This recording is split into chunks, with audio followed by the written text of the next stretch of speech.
আসসালামু আলাইকুম। সম্মানিত সুধীমণ্ডলী, আমরা সূরা নূর থেকে এখন ধারাবাহিক আলোচনা শুরু করব ইনশাআল্লাহ। এখন মুনাফিকরা রটাইছে যে এক নারী এক পুরুষ এরকম নির্জনে শেষ রাতে তারা আসে, কিছু না হইয়া পারে, মানে যে যেমন ঢেমনি জগৎ ভাবে তেমনি। শয়তানের মানে শয়তানি বুদ্ধি। চোর সারা চুরি করিয়া রাত জেগে গোসল করতেছে, আর একজন তাহাজুদ পড়িয়া সারা রাত জায়গায় গোসল করছে। চোর মনে করে যে ও শালাও আমার মতো চোর, আর যে তাহাজুদ পড়ছে সে মনে করে যে ও আমার মতো সারা রাত নামাজ পড়ছে। কথা বুঝতে পারছেন? ঘটনাতেই ঘটে। এখন এই ঘটনা যে ওরা রটিয়েছে মুনাফিকরা, এটা আয়েশার দিকে কিছু জানেন না। এই যাত্রা শেষে মদিনায় উপস্থিত হওয়ার পরে এখন আল্লাহ রসুল আয়েশার দিকের সাথে মানে একটা স্বাভাবিক অবস্থা সেটা না, তিনি জানি কেমন একটু অন্যমনস্ক। আয়েশার দিকে কোনো এক রাত্রে ইস্তেঞ্জার জন্য ঘর থেকে বের হয়েছেন, তো তাদের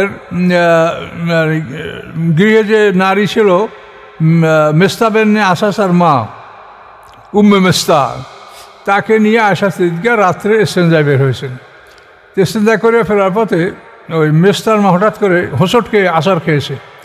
আচার খেয়ে সে বলে তায়েস মেস্তা। তায়েস মেস্তার অর্থ হলো মেস্তা ধ্বংস হোক। তো এই কথা শুনে সিদ্দিকা বলেন যে মেস্তা হলো বদরি সাহাবী, তো একে আপনি ধ্বংস হইতে বললেন, আপনার ছেলে এবং বদরি সাহাবী। তখন বলে যে তুমি জানো না আমি যে তোমার জন্য বলছি। বল কি? যে তোমার নামে এরকম একটা দুর্নাম রটানো হয়েছে, তা আমার ছেলেও অংশগ্রহণ করছে, আমি সেই জন্য তাকে বদদোয়া করেছি।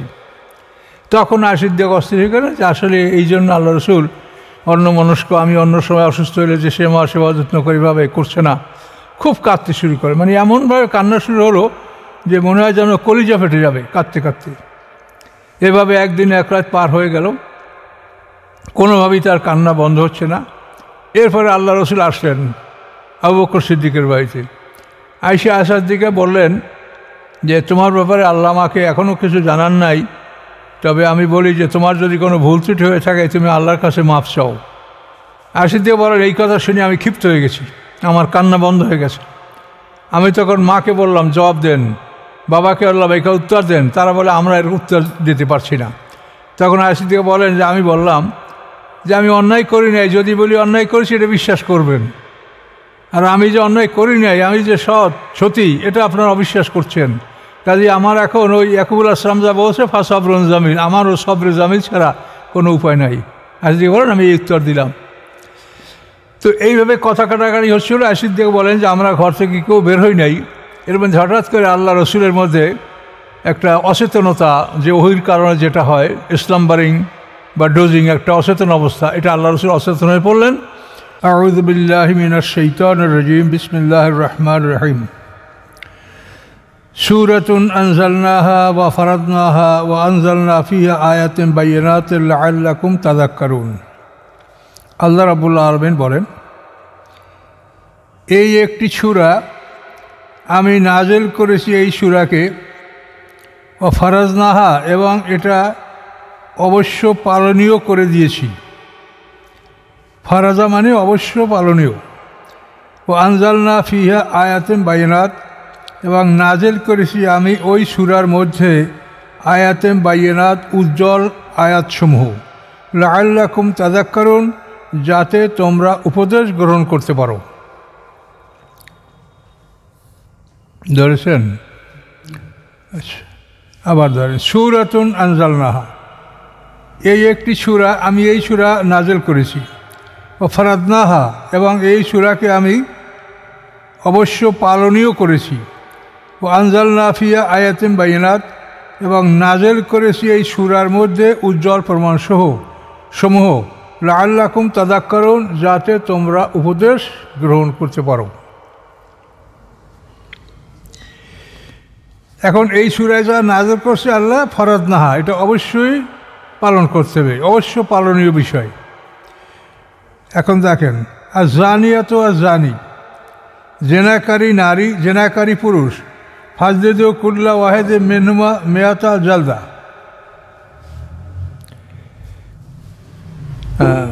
বেত্রাঘাত করো উভয়কে, কুল্লা ওয়াহেদে মেনহুমা উভয়কে, প্রত্যেককে, মেয়াতা জালদা 100 করে বেত্রাঘাত, ওয়ালা তাখুযুকুম বিহিমা রাফাতুন ফি দীনিল্লাহ, এবং ধরবে না তোমাদেরকে তাদের বিষয় কোনো দয়া যেন তোমাদেরকে পাকড়াও না করে তাদের বিষয়। রাফাতুন মানে দয়া। ফি দীনিল্লাহ আল্লাহর দিনের ক্ষেত্রে, ইন কুনতুম তুমিনুনা বিল্লাহ যদি তোমরা হয়ে থাকো যে তোমরা ঈমান এনেছো আল্লাহর প্রতি, ওয়াল ইয়াউমিল আখির এবং পরকালের প্রতি। ওয়ালিয়াশহাদ আযাবাহুমা তায়ফাতুম মিনাল মুমিনিন, এবং যেন দেখে তাদের শাস্তি মুসলমানদের একটি দল। অর্থাৎ শাস্তিটা প্রকাশ্যে নামাজের পরে হতে হবে এবং মুসলমানরা সেটা দেখবে যে তাদের বিচার হচ্ছে। এখন এই জানিয়াত, জেনাকারী নারী, এটা আগে বলা হয়েছে, তার কারণ জেনা সংগঠিত হওয়ার জন্য নারী দায়ী। নারী যদি সতর্ক থাকে তো জেনা সংগঠিত হওয়ার সম্ভাবনা কম থাকে। এই জন্য জেনার ক্ষেত্রে নারীকে দায়ী করা হয়েছে, নারীর কথা আগে বলা হয়েছে। জানিয়া জেনাকারী নারী, জানি জেনাকারী পুরুষ। জালদা মানে যে লাঠিতে চামড়া, যে লাঠিটা চামড়া দিয়ে মোড়া থাকে, চামড়া পেঁচানো লাঠি। জালদা শব্দ অর্থ চামড়া। তো যে লাঠিগুলি চামড়ায় মোড়া থাকে সেই লাঠিগুলিকে জালদা বলা হয়। তো ফাজলিদু কুল্লা ওয়াহিদিন মিনহুমা, বেত্রাঘাত করো উভয়কে 100 বেত্রাঘাত। এবং এইটা হলো অবিবাহিত নারী পুরুষদের ক্ষেত্রে। হ্যাঁ, ওয়ালা তাখুযুকুম বিহিমা রাফা, এবং তোমাদেরকে যেন বাধাগ্রস্ত না করে তাদের ব্যাপারে দয়া। ফি দীনিল্লাহ আল্লাহর দিনের ক্ষেত্রে, ইন কুনতুম তুমিনুনা বিল্লাহ যদি তোমরা হয়ে থাকো যে তোমরা ঈমান এনেছো আল্লাহর প্রতি, ওয়াল ইয়াউমিল আখির পরকালের প্রতি। ওয়ালিয়াশহাদ আযাবাহুমা, এবং দেখবে তাদের শাস্তি মুসলমানদের একটি দল। অর্থাৎ শাস্তিটা প্রকাশ্যে হবে যাতে মানুষরা দেখতে পায় এবং তারা সতর্ক হয় যে জেনা করলে এই অবস্থা। তো 100 পিটানের আগে যদি মরে যায়, পিটান তো সজোরে মারতে হবে, তো মরে গেলে তাদেরকে বাকি পিটানগুলা তাকে দাফন করে কবর ভরে মারতে হবে। এভাবে 100 বেত্রাঘাত পূরণ করতে হবে। এটা হলো অবিবাহিতের ক্ষেত্রে। আর বিবাহিতের ক্ষেত্রে যে আয়াত আছে সেটা তেলাওয়াত মানসুখ, হুকুম বহাল। মানে তেলাওয়াতটা আপনি পাবেন না। তেলাওয়াতটা ছিল এরকম যে আশায়খ আর শায়খাত যা জানায়া ফারজুমুহুমা, মানে বৃদ্ধা যখন জেনা করে তাহলে তাদের কী করো, ফারজুমুহুমা তাদেরকে রজম করো, সঙ্গেসার করো, প্রস্তর আঘাতে হত্যা করো। নাকার আল্লাহ, আল্লাহর পক্ষ থেকে দৃষ্টান্তমূলক শাস্তি, আল্লাহ আজিজুল হাকিম। এই ছিল আয়াত। কিন্তু আয়াতের তেলাওয়াত রহিত, হুকুম বহল। এই জন্য আল্লাহ রসুল এবং সাহাবা ইকরাম তারা এই বিবাহিত জেনায় এই বিচার কার্যকর করেছেন। ইহুদি দম্পতিদের সঙ্গসার করা হয়েছে, মাজ আসলাম এবং সাহাবি সঙ্গসার করা হয়েছে, গামি দিয়ে স্ত্রীকে সঙ্গসার, এরকম বহু সঙ্গসার করার ঘটনা রাসূল এবং সাহাবদের জীবনে ঘটেছে। তাহলে এই আয়াতের ব্যাপারে আমাদের কোনো সন্দেহের কারণ নেই, কেন কোরআন তাদের উপরে নাজিল হয়েছে, তারা যেটা করেছেন বলেছেন ওইটি আমরা মানে নেব।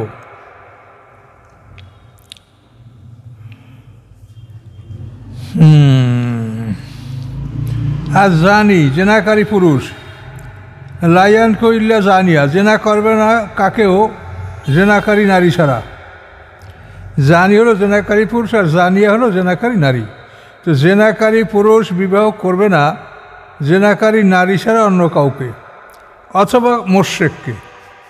জেনাকারী পুরুষ জেনাকারী নারী অথবা মোশরেককে বিয়ে করবে, মানে এদের সাথে তাদের সম্পর্ক গড়ে উঠবে। ভালো নারীদের সাথে এদের সম্পর্ক গড়ে উঠবে না, আর এভাবে ভালোদের সাথে তাদের বিবাহ হবে না। এটা স্বাভাবিক নিয়ম, তার ব্যতিক্রম হতে পারে। আর জানিয়াত, এবং জেনাকারী নারী, লাইয়ান কেহ হা, বিয়া করবে না কেউ তাকে, ইল্লা জানেন, কোনো জেনাকারী পুরুষ ছাড়া। লাইয়ান কেউ হা, নিকাহা করবে না তাকে কেউ, ইল্লা ব্যতীত জানেন, জেনাকারী পুরুষ। জেনাকারী পুরুষ ব্যতীত জেনাকারী নারীকে কেউ বিয়া করবে না, আও মুশরিক অথবা কোনো মুশরিকে তাকে বিয়া করবে। বা হুররিমা যালিকা আল মুমিনিন, হারাম করা হয়েছে এগুলি মোমেনদের উপরে, এগুলি মোমেনদের উপরে হারাম করা হয়েছে।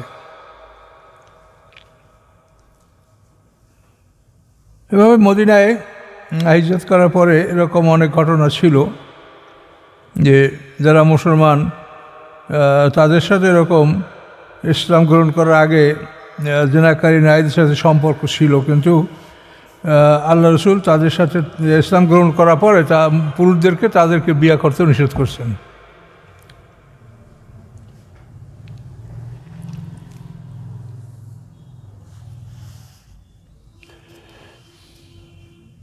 এভাবে যদি আল্লাহ যেটা এখানে বলছে এর ব্যতিক্রম যদি হয়, কোনো ভালো পুরুষের সাথে মন্দ মহিলার বিয়ে হয় বা কোনো পবিত্র নারীর সাথে একটা খারাপ পুরুষের বিয়ে হয়, যদি ঘটনাচক্রে হইয়াও যায়, এই বিবাহটা টিকবে না।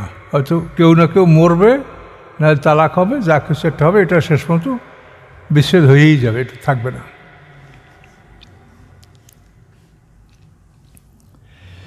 আল্লাযীনা ইয়ারমুনা আল মুহসানাত, যারা অপবাদ দেয় সতীসাধ্বী নারীর উপরে। হেসনুন শব্দের অর্থ হল দুর্গ, তো মুহসানাত মানে দুর্গায়িত, দুর্গের মধ্যে আবদ্ধ, অর্থাৎ তারা তাদের সতীত্বকে দুর্গের মধ্যে আবদ্ধ করে রেখেছে এরকম, এই জন্য তাদেরকে মুহসানাত বলে। মুহসানাত মানে সতীসাধ্বী নারী, অর্থাৎ যারা সুরক্ষিতা। হেসনুন মানে দুর্গ, তারা সুরক্ষিতা নারী। তো আল্লাযীনা ইয়ারমুনা আল মুহসানাতে, যারা অপবাদ দেয় সুরক্ষিত নারীদের উপরে। সুম্মা লামিয়াতু বে আরবাতে শুহাদা, অতঃপর লামিয়াতু তারা হাজির করতে পারে না, বে আরবাতে শুহাদা 4 জন সাক্ষী। ফাজলিদুহুম বেত্রাঘাত করো তাদেরকে, সামানিনা জালদা 80টা বেত্রাঘাত। যে অভিযোগ করেছে তাকে 80টা বেত্রাঘাত করো, যদি সে তার পক্ষে 4 জন সাক্ষী উপস্থিত করতে না পারে। ওলা তাকবালুহুম শাহাদাতান আবাদা, এবং কবুল করবে না তোমরা তাদের সাক্ষী কখনো। এইরকম যারা মিথ্যা অপবাদ দিবে তাদের সাক্ষী তোমরা কখনো গ্রহণ করবে না। অউলাইকুমুল ফাসিকুন, এবং এরা ফাসিক। তো মূল বিষয়টা হলো এটা আয়েশা সিদ্দিকা রাদিয়াল্লাহু তাআলার বিরুদ্ধে যে অপবাদ দেওয়া হয়েছিল, সেখানে মুনাফিকরা তো ছিলই, কিছু মুসলমানও ছিল। আব্দুল ভাই এবং তার গ্রুপটা সবই আয়েশা সিদ্দিকার বিরুদ্ধে জেনার অপবাদ দিয়েছিল। আর মুসলমানদের মধ্যে ছিল হাসান ইবনে সাবেত, আর হলো হাসান ইবনে সাবেত একজন, আর একজন হলো মিসতাব ইবনে আসাসা, আবু বকর সিদ্দিকের গোলাম বা তার আত্মীয়। আর এক মহিলা ছিল হামনা বিনতে জাহাশ। এই মুসলমানদের মধ্যে হামনা বিনতে জাহাশ, এ তো রাসূল পাক সাল্লাল্লাহু আলাইহি ওয়াসাল্লামের শেলিকে হয়। রাসূল সাল্লাল্লাহু স্ত্রী যে ছিল না জয়নব বিনতে জাহাশ, এই জয়নবের বোন হলো হামনা বিনতে জাহাশ। তো কিছু মুসলমান এবং মুনাফিকরা এই যে অভিযোগটা তুলেছিল, এ ব্যাপারেই আল্লাহ তাআলা এই আয়াতগুলি নাযিল করেছেন।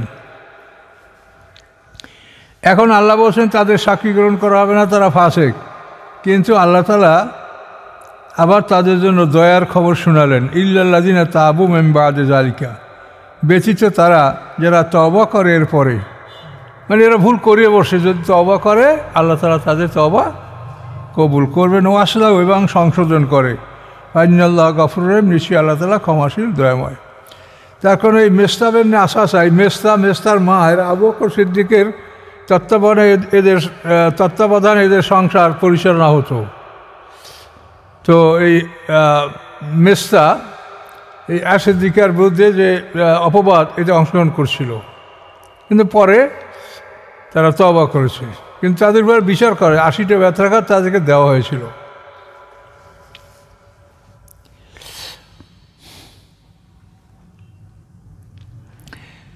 আচ্ছা, তাহলে এখানে বিধানটা হলো এই যে কারো বিরুদ্ধে কোনো অপবাদ দিতে হলে ইসলামের আইন হলো 4 জন দেখা সাক্ষী লাগবেন এই জেনার ক্ষেত্রে, আর অন্য কোনো সাক্ষীর ক্ষেত্রে 4 জন সাক্ষী ইসলামে নাই, 2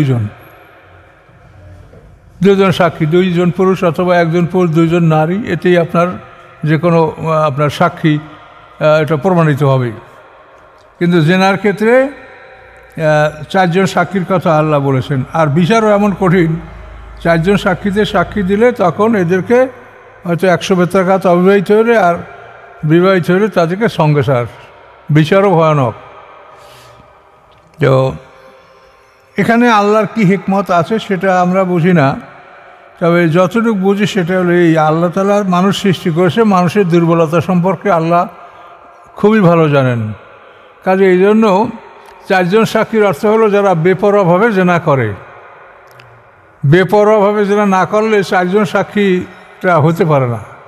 কাজে এইরকম জেনায় যারা সীমা লঙ্ঘন করেছে তাদের জন্যই এই কঠোর বিচার রাখা হয়েছে। আর যারা ভুলক্রমে বা গোপনে বা সাবধানতা সহকারে অন্যায় করে বসেছে, হয়তো তারা তওবা করবে, এদের জন্য আল্লাহটা সুযোগ রেখেছে, এটা আমরা অনুমান করতে পারি। তো তারপরেও যদি 4 জন সাক্ষী যদি না পাওয়া যায়, তবুও তাদেরকে সমাজে মানে আপনি সামাজিকভাবে বলতে পারবেন যে তোমরা কেন অবৈধভাবে একে অপরের সাথে দেখা করলে, তোমরা এক জায়গায় কেন তোমাদেরকে পাওয়া গেল, এটা তো শরীয়তে নিষেধ। এভাবে যেগুলো আইন, সে আইন অনুযায়ী তাদেরকে আপনি ধমক দিতে পারবেন এবং তাদেরকে সতর্ক করতে পারবেন।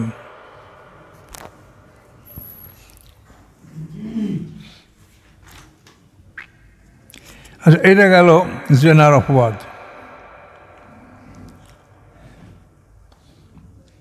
আল্লাযীনা ইয়ারমুনা আজওয়াজাহুম, যারা অপবাদ দেয় তাদের স্ত্রীদের উপরে, ওয়ালাম ইয়াকুল লাহুম শুহাদা, এবং নাই তাদের জন্য কোনো সাক্ষী, ইল্লা আনফুসুহুম, নিজদের ব্যতীত, ফাশাহাদাতু আহাদিহিম, তাদের সাক্ষী, তাদের একজনের সাক্ষী, আরবা শাহাদাতিন বিল্লাহ, 4 বার সাক্ষী দিবে আল্লাহর নামে, ইন্নাহু লামিনাস সাদিকিন, যে নিশ্চয়ই সে সত্যবাদীদের অন্তর্ভুক্ত। এটা শানে নজরুল না শুনলে বুঝতে পারবেন না। কোনো স্বামী যদি স্ত্রীর বিরুদ্ধে অভিযোগ দেয় যে আমি আমার স্ত্রীকে অন্যায় করতে দেখেছি, আল্লাযীনা ইয়ারমুনা আজওয়াজাহুম, আজওয়াজ স্ত্রী, ওয়ালাম ইয়াকুল লাহুম শুহাদা, তাদের কোনো সাক্ষী নাই, স্বামী নিজে দেখেছে, নিজে বসে, আর সাক্ষী নাই, ইল্লা আনফুসুহুম, নিজরা ব্যতীত, নিজ ব্যতীত অন্য বাইরের সাক্ষী কেউ নাই, তাহলে তাদের জন্য কি আল্লাহ বিশেষ ব্যবস্থা রেখেছেন। তারা 4 বার সাক্ষী দিবে আল্লাহর নামে, ইন্নাহু লামিনাস সাদিকিন, আল্লাহর কসম আমি সত্য বলছি, আল্লাহর কসম আমি সত্য বলছি, আল্লাহর কসম আমি সত্য বলছি, আল্লাহর কসম আমি সত্য বলছি। এলসাই 5মবারে বলবে যদি আমি মিথ্যা বলে থাকি তো আমার উপর আল্লাহর গজব, আল্লাহর লানাত। হ্যাঁ, ওটা হলো 146 পৃষ্ঠায়, 146।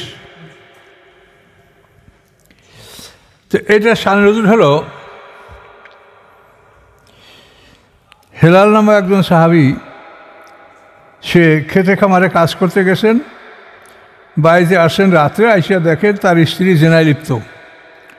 তখন তিনি রাসূল সাল্লাল্লাহু আলাইহি ওয়াসাল্লামের কাছে এই কথা বলেছেন। বলার পরে আল্লাহ রসুলের মুখ মলিন হয়ে গেছে যে তুমি এটা কেন বললো আমার কাছে, তুমি যদি 4 জন সাক্ষী উপস্থিত করতে না পারো তা তোমার তো 80টা পিটান দেওয়া হবে। তখন উনি বললেন যে আল্লাহ আমার ফয়সালা করবেন, আমি মিথ্যা বলি নাই, এই বলে উনি চলে গেলেন। এরপর এরকম আরও কয়েকবার আল্লাহ রসুলের কাছে আসলেন, আল্লাহ রসুল একই কথা বললেন যে তুমি এমন একটা কথা বলেছো যদি সাক্ষী উপস্থিত করতে না পারো তা তোমার তো 80টা পিটান খেতে হবে। তো উনি ওই বারবারই বলেন যে আল্লাহ আমার ফয়সালা করবে, আমি মিথ্যা বলিনি। এরকম কিছু সময় পার হওয়ার পরই আল্লাহ তাআলা এই আয়াত নাযিল করলেন যে স্বামী যদি স্ত্রীর বিরুদ্ধে অভিযোগ করে তো সেখানে 4 জন সাক্ষীর প্রয়োজন হবে না, সে একাই আল্লাহর কসম করে 4 বার বলবে যে আল্লাহর কসম আমি সত্যবাদী। 5মবারে বলবে যদি আমি মিথ্যাবাদী হয়ে থাকি আমার উপর আল্লাহর লানাত। এই একা সাক্ষীতেই মানে 4 জন সাক্ষীর সমান হবে। এবং এটা স্ত্রী যদি এটা প্রত্যাখ্যান না করে তাহলে স্ত্রীর উপরে বিচার প্রয়োগ করা হবে। আর যদি এটা স্ত্রী প্রত্যাখ্যান করতে চায় তাও তাকে সুযোগ দেওয়া হয়, সেটা আপনি দেখেন সামনে। স্ত্রী যদি এই স্বামীর কথাটা প্রত্যাখ্যান করে তাহলে কী হবে সেটা দেখেন। এই খামেসা তো পঞ্চমবার, ওই যে 4 বার বলবে আল্লাহর কসম আমি সত্য বলছি। খামেসা তো পঞ্চমবার, আন্না লানাতাল্লাহ আলাইহি, নিশ্চয়ই আল্লাহর অভিশাপ তার উপরে, ইনকান মিনাল কাযিবিন, যদি হয় সে মিথ্যাবাদীদের অন্তর্ভুক্ত।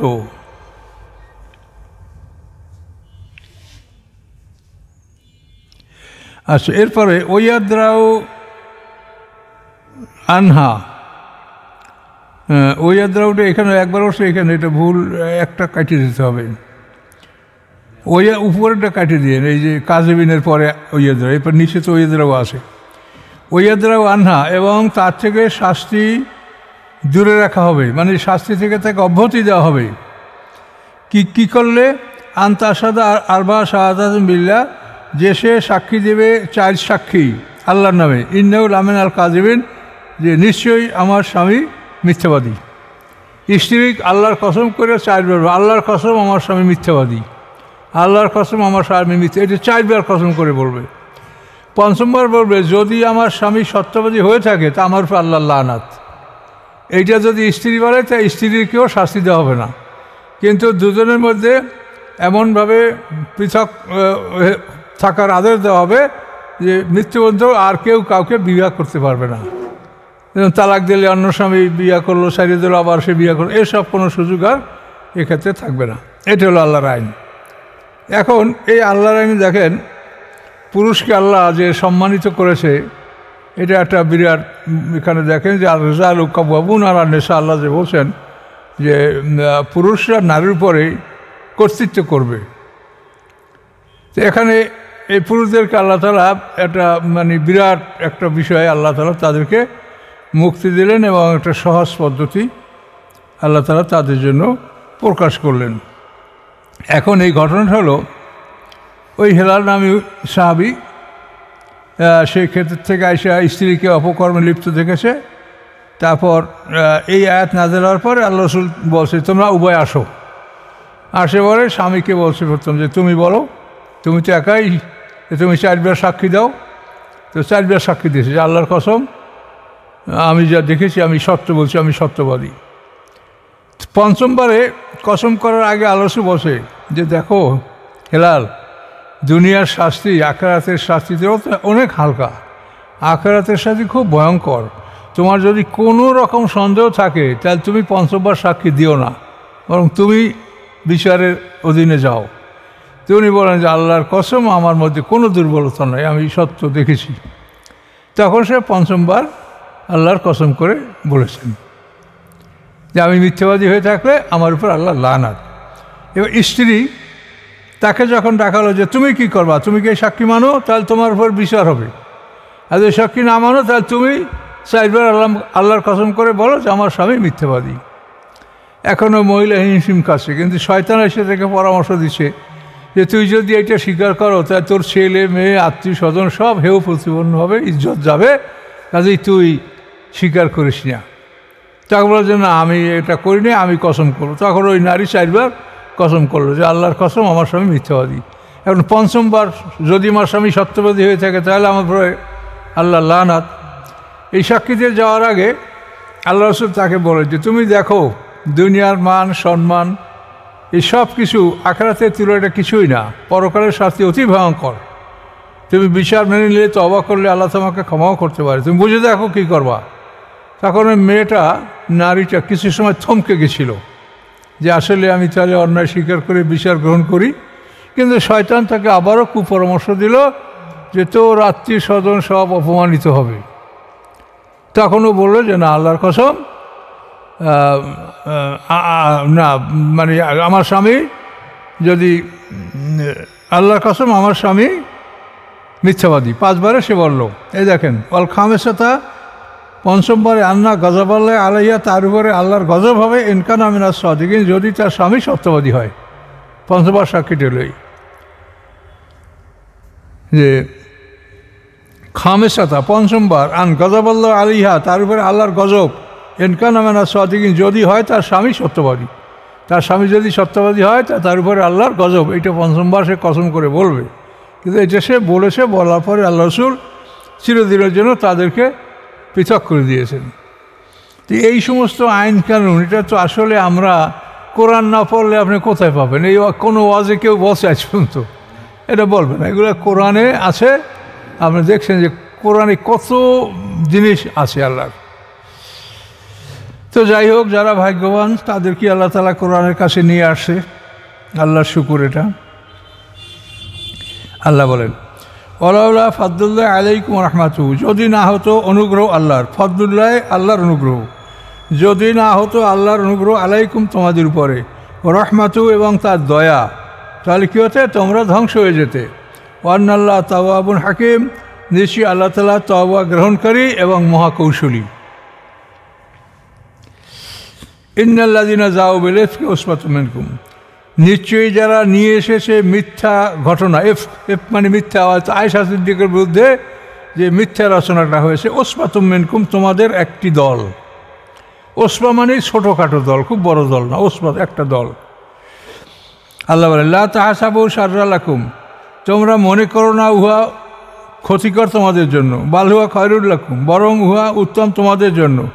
লিকুল্লি ইমরিন মিনহুম, প্রত্যেক মানুষের জন্য তাদের মধ্যে হতে, মাকতাসাবা, যা তারা অর্জন করেছে, মিনাল ইসম, পাপ, যা যারা পাপ অর্জন করেছে প্রত্যেকের জন্যই সেই পাপের পরিণাম। আল্লাযী তাওয়াল্লা কিবরাহু, এবং যে অংশগ্রহণ করছে বড় ধরনের, যে বড় অপবাদের অংশগ্রহণ করছে, আব্দুল্লাহ ইবনে মুবাই। আল্লাযী তাওয়াল্লা কিবরাহু, এবং যে অংশগ্রহণ করেছে বড় রকমের, মিনহুম তাদের মধ্যে হতে, লাহু আযাবুন আযীম, তার জন্য বড় শাস্তি। বড় ধরনের অংশ নিয়ে এসেছে তার জন্য বড় শাস্তি। তো ঘটনাটা হলো গজওয়ায়ে বনী মুসতালিক, এটা ৫ম হিজরিতে সংঘটিত হয়েছে। এই যুদ্ধে অনেক মুসলমানদের সাথে অনেক মুনাফেকও ছিল। এই যুদ্ধকে ফেরার পথে একটা মঞ্জিলে যখন আল্লাহ রাসূল সাহাবায়ে কেরামদেরকে নিয়ে রাত কাটালেন, শেষ রাতে একজন ঘোষক ঘোষণা করলো যে সবাই প্রস্তুত হও, এখন সফর শুরু হবে। তো আয়েশা সিদ্দিকা আল্লাহ রসুলের সাথে ছিলেন। তিনি বলেন যে আমি এই ঘোষণা শুনে তারপর ইস্তেনজার জন্য অনেক দূরে চলে গেলাম। ইস্তেনজা সেরে আমি ফিরে এসেছি, কিন্তু এসে দেখি যে আমার গলার হার হারিয়ে গেছে। তখন আবার এই হার খুঁজতে খুঁজতে আমি ইস্তেনজার জায়গা পর্যন্ত গেলাম, যে এই পথেই আমার হার কোথাও পড়েছে। তো আমি আমার হার খুঁজে পেয়েছি। হার খুঁজে পেয়ে যখন আমার জায়গায় আসি, এসে দেখি যে আমার পালকিও নাই, রাসূল সাল্লামও নাই, সাহাবারা সব চলে গেছে। তখন আমি চিন্তা করলাম যে আমি এখানেই পড়ে থাকি, আল্লাহ রসুল পরবর্তী মঞ্জিলে যখন আমাকে পাবেন না, তখন এখানেই হয়তো আমাকে খুঁজতে পাঠাবেন। তো আয়েশা সিদ্দিকা বলেন যে আমি ওইখানে শুয়ে মোটামুটি আমি ঘুমিয়ে পড়েছি। তো আল্লাহ রসুলের নিয়ম ছিল যে কাফেলা যাত্রা করলে সবার পিছনে একটা লোক দেখতে দেখতে আসবে যে কিছু ফেলে গেলো কিনা, কেউ কিছু ফেলে গেলেন কিনা, এটা দেখার জন্য একজন সাহাবী ছিল, তার নাম সফওয়ান ইবনে মুআত্তাল। এই সাহাবী ওইখানে এসে আয়েশার দিকে দেখে তখন তিনি ইন্না লিল্লাহি ওয়া ইন্না ইলাইহি রাজিউন পড়লেন, যে মুসিবত কা দোয়া হয়, তাই না? এই পাঞ্জাবিরা বলছিল যে শ্বাস কলমা বলো, তো শ্বাস কলমা তো আমাকে নয়, আমার কলমা ৬টা, ও কলমা ৬টা। তার এখন ওই বসে যে ইন্না লিল্লাহি ওয়া ইন্না ইলাইহি রাজিউন, কাল ইয়ে তো মুসিবত কা দোয়া হয়, শ্বাস কলমা বলো। আর শ্বাস কলমা তো বাংলাদেশে নাই। তো এখন এই ইন্না লিল্লাহি পড়ার কারণে এই আয়েশার দিকে বলেন যে এই আওয়াজ শুনে আমি জাগ্রত হয়ে গেছি। তারপরে সফওয়ান ইবনে মুআত্তাল সে তার উটটাকে শোয়ালো, আমাকে উঠতে বললো, আমি উটের উপরে সওয়ার হলাম। এরপর সে নিজে পায়ে হেঁটে চললো আর আমি উটের উপরে। তো এখন এভাবে সফওয়ান ইবনে মুআত্তাল পরবর্তী মঞ্জিলে পৌঁছার আগে আগেই আল্লাহ রসুলের কাছে পৌঁছলেন এবং আয়েশার দিকে পৌঁছে দিলেন। তো এই আয়েশার দিকে যারা পালকি বহন করে তারা খালি পালকি তুলেছে উটের উপরে, তারা বুঝতে পারে নাই। আয়েশা তখন হালকা বয়সের মেয়ে ছিলেন, হালকা মানুষ, কিন্তু ওই পালকি বহনকারীরা সবাই মিলে পালকি উঠেছে, মনে করছে এদের মধ্যে মানুষ আছে, কিন্তু যে নাই তা তারা তো দেখে নেই। তো এভাবে আসার পরে এখন মুনাফিকরা রটাইছে যে এক নারী এক পুরুষ এইরকম নির্জনে শেষ রাতে তারা আসে, কিছু না হইয়া পারে, মানে যে যেমন ঢেমনি জগৎ ভাবে তেমনি। শয়তানের মানে শয়তানি বুদ্ধি। চোর সারা চুরি করিয়া রাত জেগে গোসল করতেছে, আর একজন তাহাজ্জুদ পড়িয়া সারা রাত জায়গায় গোসল করছে। চোর মনে করে যে ও শালাও আমার মতো চোর, আর যে তাহাজ্জুদ পড়ছে সে মনে করে যে ও আমার মতো সারা রাত নামাজ পড়ছে। কত বুঝতে পারছেন? ঘটনাতেই ঘটে।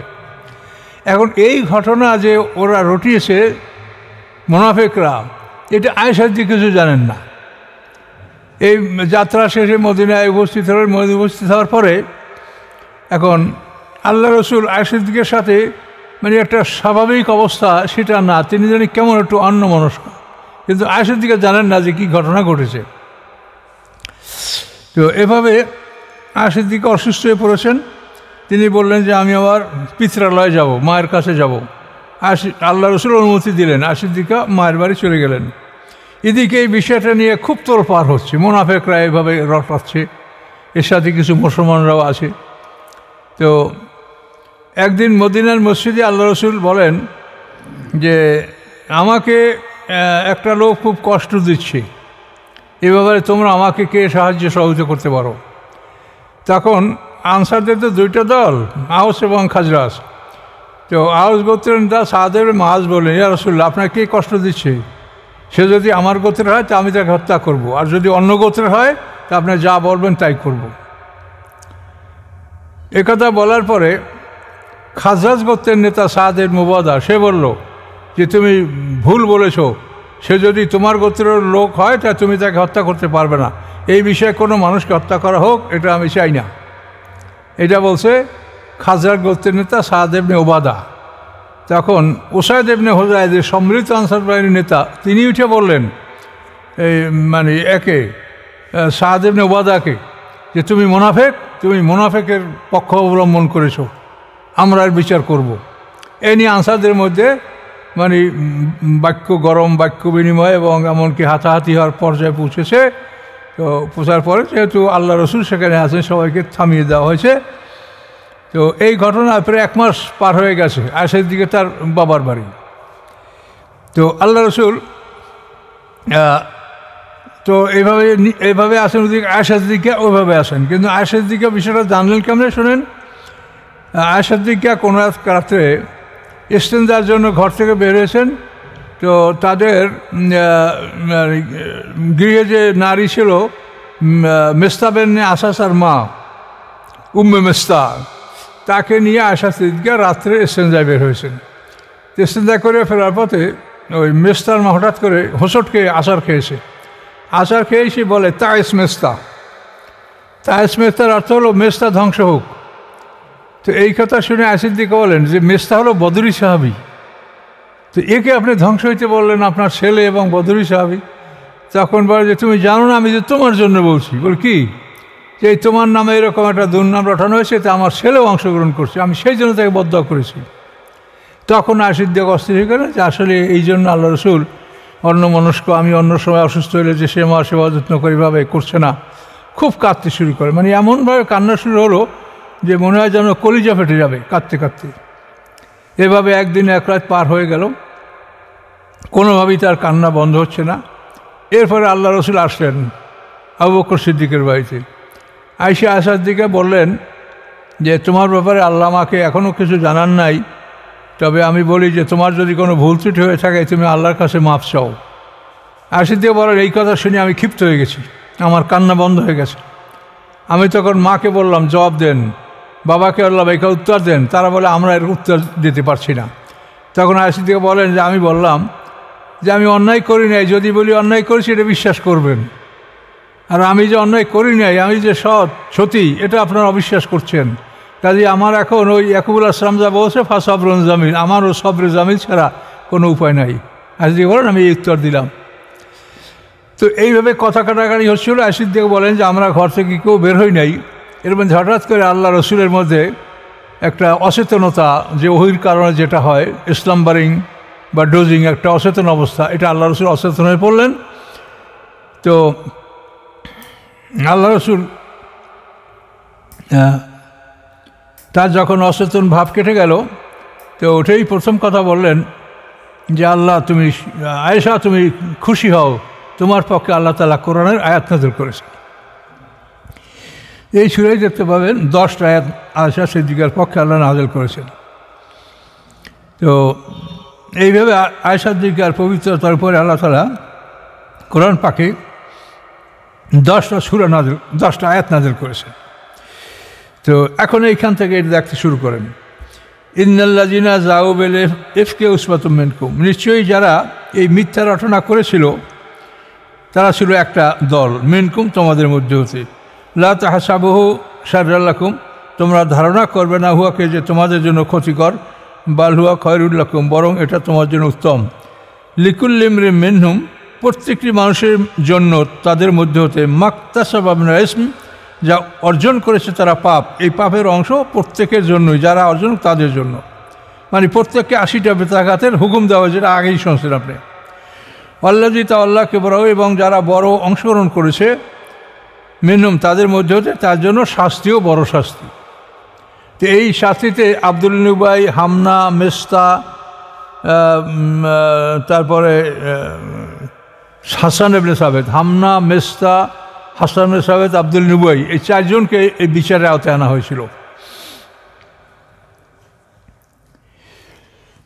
তো এখন আল্লাহ ধমক দিয়ে কীভাবে কথাগুলো বলছেন, লাউলা কেন হলো না, এজা সামাইতুম যখন তোমরা শুনেছিলে, জন্নাল মুমিনুনা ধারণা করলো না মোমেনরা, কেন আল মোমেনাত মোমেন নারীরা কেন ধারণা করলো না, বিআনফুসিহিম খায়রা তার নিজেদের মধ্যে ভালো, নিজেদের মধ্যে একটা ভালো ধারণা করা উচিত ছিল। অকল এবং তারা বলবে হাজা ইফকু মুবিন, এটা ছিল একটা স্পষ্ট মিথ্যা। তাদের অন্তরে একটা ভালো ধারণা সৃষ্টি হবে এবং বলবে যে এটা স্পষ্ট মিথ্যা, এটা ধারণা করলো না কেন, তারাও এরকম শোনা কথা কেন এটা তারা বিশ্বাস করলো, এবং তাদের মধ্যে কেন দুর্বলতা আসলো। এই ধমক দিয়ে আল্লাহ আয়াত নাযিল করছেন। আল্লাহ বলেন লাউলা যাও আলাইহি বিআরবাতি শুহাদা, কেন তারা নিয়ে আসলো না 4 জন সাক্ষী। তোমরা একটা সতীসাধ্যী নারীর বিরুদ্ধে অপবাদ দিলে 4 জন সাক্ষী কেন হাজির করলে না। ফায়লাম ইয়াতু বিশুহাদা, যখন তারা আনতে পারে না এই সাক্ষী, ফাউলাইকা ইনদাল্লাহিল কাযিবুন, তারা আল্লাহর নিকটে মিথ্যাবাদী। আচ্ছা, ওয়ালাউলা ফাদলুল্লাহি আলাইকুম রাহমাতু, যদি না হতো আল্লাহর অনুগ্রহ, আলাইকুম তোমাদের রহমত এবং তার দয়া, যদি না হতো আল্লাহর অনুগ্রহ এবং তার দয়া তোমাদের উপরে, ফিদ দুনিয়া ওয়াল আখিরাহ, দুনিয়া এবং পরকালে, লামাসাকুম অবশ্যই স্পর্শ করতো তোমাদেরকে, ফিমা আফাতুম যা তোমরা করেছো, ফিহে যার মধ্যে তোমরা প্রবেশ করেছো, আযাবুন আযীম তোমাদেরকে বড় শাস্তি পাকড়াও করত। কি হলে, যদি না আল্লাহর রহমত এবং আল্লাহর অনুগ্রহ তোমাদের না হতো, তাহলে তোমরা বড় শাস্তির সম্মুখীন হতে। ইস্তালাক্কাউনা বিআলসিনাকুম, যখন তোমরা গ্রহণ করেছিলে উহা তোমাদের বিআলসিনাকুম তোমাদের মুখে মুখে। এইখানে দেখেন, আপনারা মোবাইলে তর্জমা খুলে দেখেন, যেখানে অনেকে তর্জমা লাগছে তোমরা ছড়াচ্ছিলে।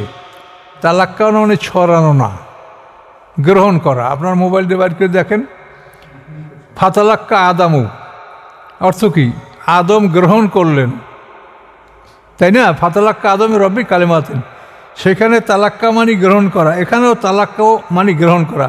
কেন তোমরা মুখে মুখে এই কথাটা গ্রহণ করলে, ছড়ালে না, গ্রহণ করছে, ছড়ায় নাই। কথা বলতে পারছে, এই তর্জমাগুলো ভুল আছে বিভিন্ন তর্জমায়, এইগুলা মানে মারাত্মক, অনেক অনেক জায়গায় এরকম ভুল আছে। একটার সাথে আরেকটার সাথে মিলাবেন, তাহলে আপনি ক্লিয়ার হইতে পারবেন। ফাতালাক্কা আদমের রব্বি কালিমাতিন, তালাক্কা মানে কি, গ্রহণ করছে আদম আলাইহিস সালাম রবের কাছে কিছু বাণী, এখানেও গ্রহণ, তোমরা মুখে মুখে এটা গ্রহণ করছো বিনা দলিলে। এস তালাক্কা নাহু, যখন তোমরা গ্রহণ করেছিলে উহা, বিআলসিনাকুম তোমাদের মুখে মুখে জিহ্বার দ্বারা, তাকুলুনা বিআফওয়াহিকুম এবং তোমরা বলতেছিল তোমাদের মুখের সাহায্যে, মা লাইসা লাকুম বিইলম যে ব্যাপারে তোমাদের কোনো জ্ঞান নাই। তাহসাবুনা হাইয়্যানা এবং ধারণা করতেছ তোমরা উহাকে সহজ হালকা, ওহু ইনদাল্লাহি আযীম অথচ আল্লাহর কাছে অত্যন্ত বড় বিষয়। এটাকে তোমরা ছোটোখাটো মনে করছো, এটা অত্যন্ত বড় বিষয়। তো দেখেন, এই আয়েশা সিদ্দিকার পবিত্রতার ব্যাপারে আল্লাহ তাআলা এইভাবে কোরআনে আয়াত নাযিল করেছেন।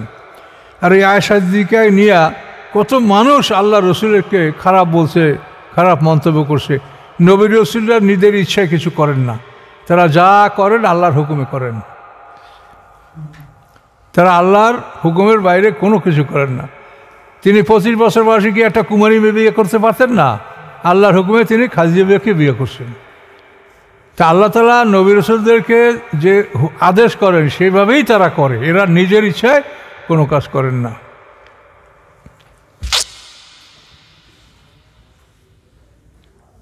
আল্লাহ বলেন লাউলা, কেন হলো না, এর সময়ে তুমি যখন তোমরা এটা শুনেছিলে, কুলতুম তোমরা বলতে, মা ইয়াকুনু লানা নাতাকাল্লামু বিহাযা, মা ইয়াকুনু লানা আমাদের জন্য সম্ভব নয়, আন নাতাকাল্লামু বিহাযা যে আমরা এই বিষয়ে কথা বলবো। তোমরা এটা শুনে এই কথা কেন বললে না যে এই বিষয়ে কথা বলা আমাদের পক্ষে সম্ভব নয়? সুবহানাকা, হে আল্লাহ আপনার পবিত্রতা, হাযা বুহতানুন আযীম, এটা বড় একটা বুহতান, বুহতান মিথ্যা অপবাদ। তোমরা এটা কেন বললে না? তোমরা কেন চুপ করলে? তোমরা কেন এটা গ্রহণ করলে? ইয়াইযুকুমুল্লাহু ওয়া তামুতু মিসলি আবাদা, উপদেশ দিচ্ছেন তোমাদেরকে আল্লাহ তাআলা যেন তোমরা ফিরে না আসো এরূপ কোনো ঘটনার প্রতি, আবাদা কখনো কখনো এরকম ঘটনার প্রতি যেন তোমরা ফিরে না আসো, এই জন্য আল্লাহ তোমাদেরকে নসিহত করছেন। ইন কুনতুম মুমিনিন, যদি তোমরা মুমিন হয়ে থাকো। ওই ইউবায়্যিনু লাকুমুল আয়াতে, এবং বর্ণনা করছেন আল্লাহ তাআলা তোমার দৃশ্যে তার আয়াতগুলি। আল্লাহু আলিমুন হাকিম, আল্লাহ তাআলা মহাজ্ঞানী মহাকৌশলী। ইন্নাল্লাযীনা ইউহিব্বুনা আন তাশিয়াল ফাহিশাতু ফিল্লাযীনা আমানু, নিশ্চয়ই যারা ভালোবাসে, কি ভালোবাসে? আন তাশিয়াল ফাহিশাতু, যে ছড়িয়ে পড়ুক অশ্লীলতা, ফিল্লাযীনা আমানু মুমিনদের মধ্যে, মুমিনদের মধ্যে অশ্লীলতা ছড়িয়ে পড়ুক, এইটা যারা চায় তাদের জন্য আযাবুন আলিম, বেদনাদায়ক শাস্তি। তো এখন এই মোবাইল পার্টি এরা কি চায়? মানুষের মধ্যে যাতে অশ্লীলতা ছড়িয়ে পড়ে, এইটাই মোবাইলে কি এক বিচ্ছিন্ন কাণ্ড, এটা কি মানুষ সব ছেলে মেয়ে পরিবার পরিজন সব নষ্ট হয়ে যাচ্ছে। বিবাহিত নারীরা, যে সমস্ত মহিলাদের 2-4টা ছেলে মেয়ে আছে, এই সমস্ত নারীও বিপদগামী হচ্ছে। তা আল্লাহ বলছেন যে মুমিনদের মধ্যে অশ্লীলতা ছড়িয়ে পড়ুক, এটা যারা চায় তাদের জন্য আযাবুন আলিম, বেদনাদায়ক শাস্তি, ফি দুনিয়া ওয়াল আখিরা, এই শাস্তিটা দুনিয়াতেও হবে আখিরাতে হবে। আল্লাহু ইয়ালামু ওয়া আনতুম লা তা'লামুন, আল্লাহ জানেন তোমরা জানো না। আল্লাহ ফাদলুল্লাহ আলাইকুম রাহমাতু, যদি না হতো আল্লাহর অনুগ্রহ এবং তার দয়া তোমাদের উপরে, তাহলে তোমরা ধ্বংস হয়ে যেতে। আল্লাহ রাউফুর রহিম, নিশ্চয়ই আল্লাহ তাআলা অতি দয়ালু, অতি করুণাময়। এখানে দেখেন এই 11 থেকে 20 10টা আয়াত সিদ্দিকার পবিত্রতার উপর আল্লাহ তাআলা নাযিল করেছেন। এটা তার বিরাট সম্মানের বিষয়। তিনি সম্মানিত, তিনি উম্মাহাতুল মুমিনিন, তিনি মুসলিম জাতির মা। কাজী অল্প বয়সী তাকে আল্লাহ তাআলা অনেক মেধা দিয়েছেন, অনেক মেধাবী ছিলেন তিনি। দুরুকু শেষ হলো।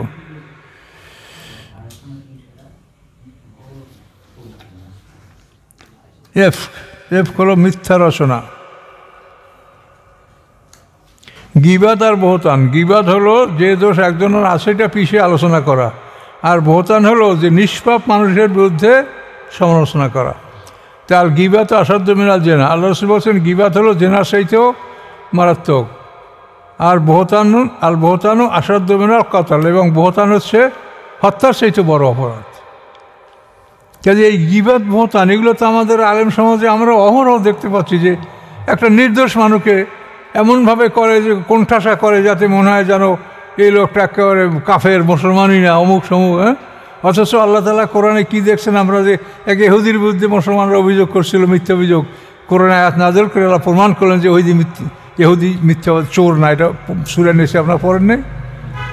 তো একটা ইহুদির বিরুদ্ধে মিথ্যা অপবাদ দেওয়া আল্লাহ পছন্দ করেন না। আর এখন আমরা আলেম সমাজ একে অপরের বিরুদ্ধে মিথ্যা কথা অহরহ আমরা বলছি। ইউটিউবগুলো দেখেন, তারা এগুলো দেখেন, কী অবস্থা সমাজের। কোথায় রয়েছে আমাদের ঈমান বলেন? আমাদের পিছিয়ে মানুষ নামাজ পড়ে। এজন্য সতর্ক হন, নিজের ইমাম হওয়ার চেষ্টা করেন।